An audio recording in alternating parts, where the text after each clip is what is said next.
Neolight, en fait, a plusieurs activités.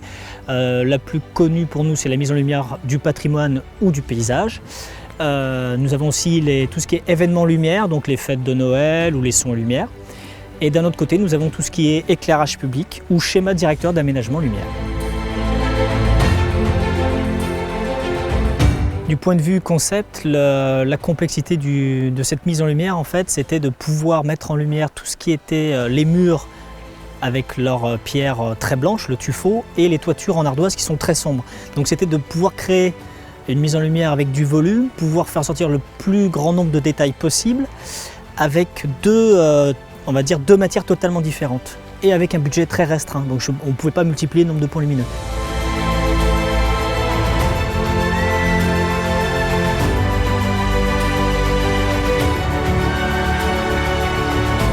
Donc sur ce projet, Neolight est intervenu du début de la conception, c'est-à-dire vraiment ce qu'on appelle une esquisse, voire un diagnostic, parce qu'on a fait un diagnostic de l'éclairage qui précédait, en passant donc par les plans, la liste du matériel, les réunions, les essais, les réglages, jusqu'à la réception finale des travaux. Donc vraiment on a suivi l'ensemble de toutes les phases d'un projet de maîtrise d'œuvre, parce que là-dessus on était maître d'œuvre.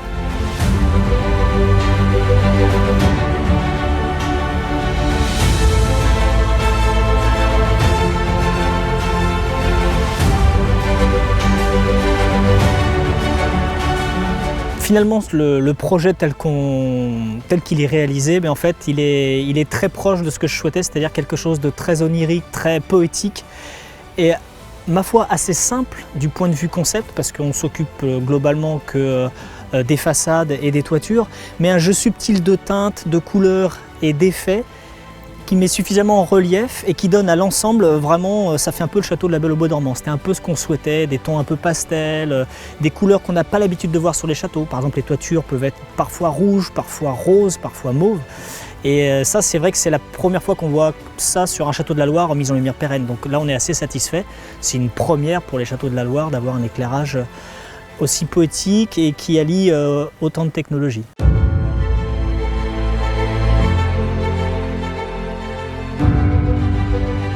Le domaine de Chaumont-sur-Loire a une triple identité avec un château assez extraordinaire posé en bord de Loire, le Festival international des jardins qui est un événement assez unique en son genre et un centre d'art contemporain avec des œuvres d'art qui sont consacrées essentiellement au lien entre l'art et la nature. Le château de Chaumont-sur-Loire n'existait pas la nuit.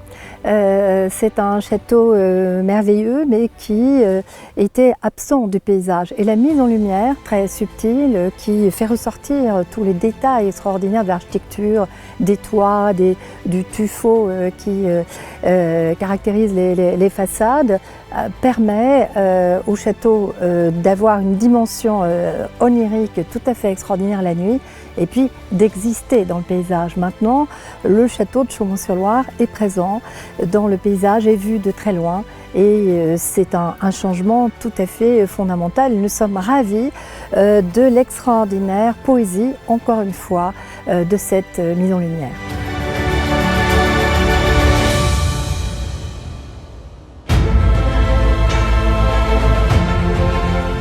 Je pense que ces partenariats sont extrêmement intéressants parce que s'ajoute à Philippe Citteos, au concepteur lumière Sylvain Bigot, tout le talent des concepteurs des jardins. On a plus de 150 personnes qui travaillent dans ces jardins, le talent de nos jardiniers et je pense que c'est une merveilleuse aventure collective.